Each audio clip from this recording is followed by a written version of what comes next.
abril del 90. Hola chata, ¿cómo estás? Me sorprende que te escriba. Tanto tiempo es normal. Pues es que estaba aquí solo.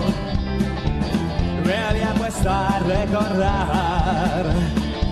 Me entró la melancolía y te tenía que hablar. ¿Recuerdas aquella noche la cabana del turco? Las veces que nos hacíamos antes todos juntos. Hoy no queda casi nadie de los de antes. Y los que hay han cambiado, han cambiado, sí.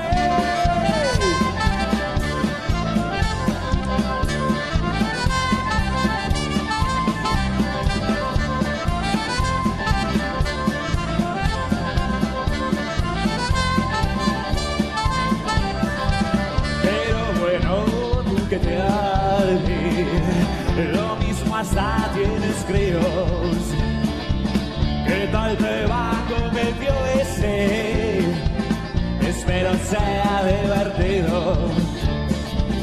Yo la verdad, como siempre, sigo currando en lo mismo. La música no me cansa, pero me siento vacío. ¿Recuerdas aquella noche en la cabana del turco? Las veces que nos hacíamos antes todos juntos. Hoy no queda casi nadie de los de antes.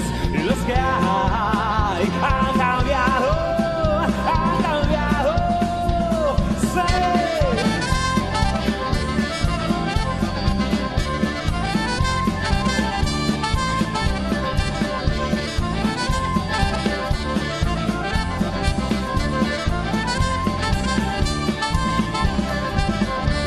Pues ya despido. Si te mola me contestas. Espero que mis palabras desordenen tu conciencia. Pues vale chica, lo dicho. Hasta pronto si nos vemos.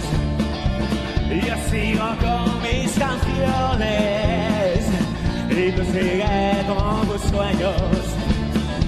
¿Recuerdas aquella noche a la cabana del turco?